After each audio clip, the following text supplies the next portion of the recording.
Police প্রতিবেদন কাকে বলে? আমরা যারা কোর্ট প্র্যাকটিস করি আমরা জানি যে তদন্ত শেষ হওয়ার পর পুলিশ অফিসার যে রিপোর্টটা দাখিল করে সেটাকে আমরা কি বলি? পুলিশ প্রতিবেদন বলি।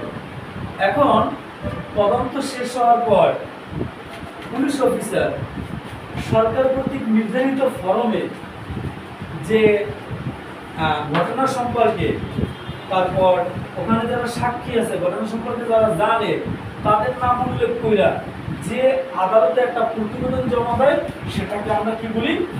পুলিশ প্রতিবেদন বলি। এখন মনে রাখবেন আমরা বলছি সরকার কর্তৃক নির্ধারিত ফরমে। এখন পুলিশ প্রতিবেদনের ফরম হয় কয়টা জানেন? কয়টা ফরম হয়? দুইটা ফরম হয়। একটা ফরম হয় চূড়ান্ত প্রতিবেদন, একটা হয় অভিযোগপত্রের, আর একটা হচ্ছে কি চূড়ান্ত প্রতিবেদন। একটা হচ্ছে চার্জশিট। হ্যাঁ না এটা না ঠিক আছে তো, এটা মুখস্থ। চার্জশিট আর হচ্ছে কি ফাইনাল চূড়ান্ত প্রতিবেদন। হ্যাঁ চূড়ান্ত প্রতিবেদন, ফাইনাল রিপোর্ট। হ্যাঁ এইটা হচ্ছে কি এই ফাইনাল রিপোর্টের ফরম নম্বর হচ্ছে 42 ফরম নম্বর কত? 42। হ্যাঁ আর এটা হচ্ছে ফরম নাম্বার 39। হ্যাঁ তাহলে এখন আপনাদের যদি প্রশ্ন আসে যে পুলিশ প্রতিবেদনের যে ফরমের কথা বলছে এখানে ফরম কি একটা হয় নাকি দুইটা হয়? মনে রাখবেন ফরম হয় দুইটার ভাগ কি? এখন পুলিশ একটা ঘটনা সম্পর্কে তদন্ত করছে, এখন দেখতেছে যে এই ঘটনার সাথে হাসান ভাই জড়িত না, তাহলে কি করবে পুলিশ অফিসার?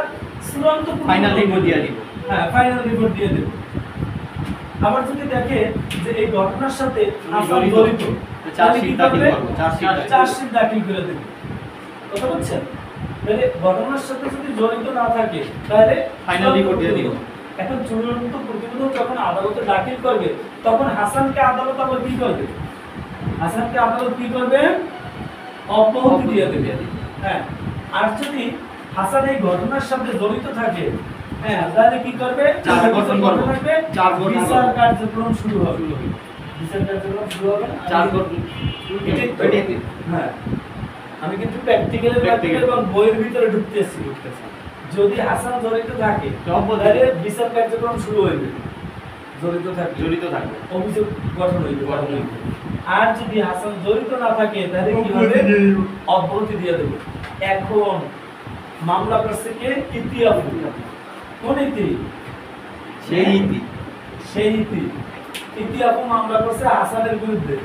এখন পুলিশ অফিসার যে কোনো কারণে ফাইনাল রিপোর্ট দিয়ে দেবে। সেক্ষেত্রে আবার ইতি কি করবে? নারাজি দিবে। ইতি নারাজি পিটিশন কি করবে? দাখিল করবে। এখন যদি আদালত এই ফাইনাল রিপোর্ট প্রশ্ন হচ্ছে এই অভিযোগপত্র বলেন আর ফাইনাল রিপোর্ট বলেন এটা কি আদালত গ্রহণ করতে কি বাধ্য কি বাধ্য না? দিলে বাধ্য।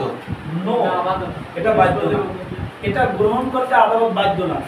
মনে করেন ফাইনাল রিপোর্ট দিচ্ছে পুলিশ অফিসার কিন্তু আদালত এটা গ্রহণ করলো না, তখন কি হবে? অধিকতর তদন্ত নির্দেশ দিবে। কি করবে? অধিকতর তদন্ত নির্দেশ দিবে। অথবা ফাইনাল রিপোর্ট আদালত গ্রহণ করছে তখন ইতি আবার কি করবে? ইতি আবার নারাজি দিবে। নারাজি শব্দের অর্থ কি? আমি মানি না। আপনি যা দিচ্ছেন আমি মানি না। আপনি যা দিচ্ছেন এই ঘটনার সাথে কি হাসান জড়িত? আপনি বললেন জড়িত না, কি কারণে দিচ্ছেন এটা আমি জানি না, এইটা আমি মানি না। তাহলে যদি নারাজি দেয় তাহলে নারাজি দিলে আবার কি হবে? নারাজি দিলে আবার আদালত পুনরায় কি করবে? এটার বিরুদ্ধে আবার তদন্ত দিবে। আবার আপনি নারাজি দিচ্ছেন, নারাজিটা যদি খারিজ করে দেয় তখন আপনি আবার কি করবেন? নারাজি খারিজ হয় না, তখন আপনি দায়রা জজকে কি করবেন? রিভিশন দায়ের করতে হবে। হ্যাঁ বিষয়টা বুঝছেন কি? এইজন্য প্র্যাকটিক্যাল বুঝতে এত টাকা পয়সা খায়।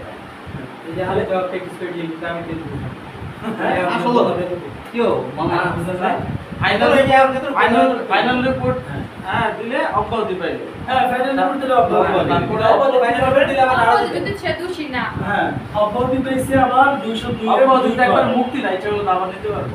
নো অব্যাহতি করতে মুক্তি বোঝায় না, আবার সব বোঝায় না। শোনা, আবার নিতে পারবে ইচ্ছা হ্যাঁ, আবার করলে। নিতে আমরা জড়িত করতে পারবো। যে ইসরায়েলের প্রয়োজনে মতো। ধ্রুব তামামলা এমন নারাজি আচ্ছা, চলতেছে। স্যার, প্লিজ অব্যাহতির পরে কি হবে?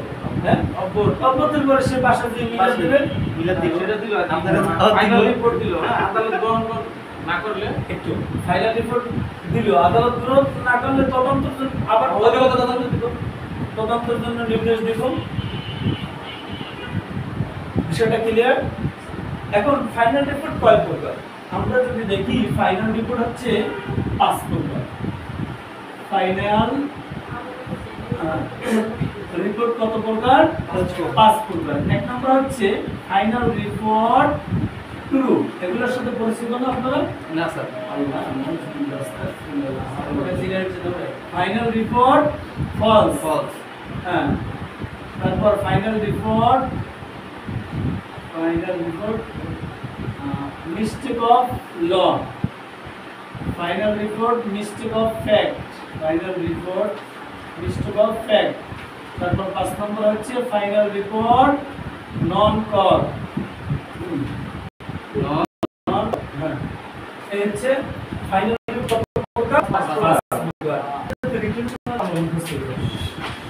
এই যে এখানে লেখা আছে তো ফাইনাল রিপোর্ট কত প্রকার? 5 প্রকার। হ্যাঁ, এই যে আপনাদের শিডিউল আছে।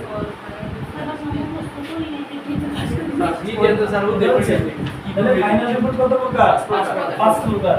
ফাইনাল রিপোর্ট কেন দিছে সেটা আবার কি এর ভিতরে ব্যাখ্যা আছে, এগুলো ব্যাখ্যা আমরা যাব না, শুধুমাত্র এই পর্যন্তই থাকবো। ফাইনাল রিপোর্ট 5 প্রকার। আর যদি একজন ব্যক্তি অপরাধের সাথে জড়িত হয় তাহলে অভিযোগপত্র চার্জশিট দাখিল করবে। আর যদি চূড়ান্ত অভিযোগ যদি জড়িত না থাকে তাহলে ফাইনাল রিপোর্ট দাখিল করার পরে অব্যাহতি দিয়ে দেবে। কিন্তু এই যে ফাইনাল রিপোর্ট বলেন আর এই যে চার্জশিট বলেন, এটা পিআরবি ফাইনাল রিপোর্ট হচ্ছে পিআরবি 275 এ আছে। আর একটু পি আর বি কততে আছে?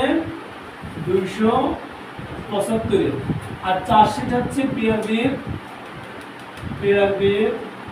272 এ আছে। এখন পিআরবি বুঝছেন, পুলিশ রেগুলেশন বেঙ্গল 1943 এর, এটা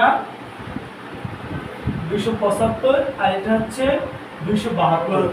এইগুলো আমাদের আসলে ফাইনাল রিপোর্ট 5 প্রকার, এটা জানলি না। হ্যাঁ, পরীক্ষায় কি আমাদের এই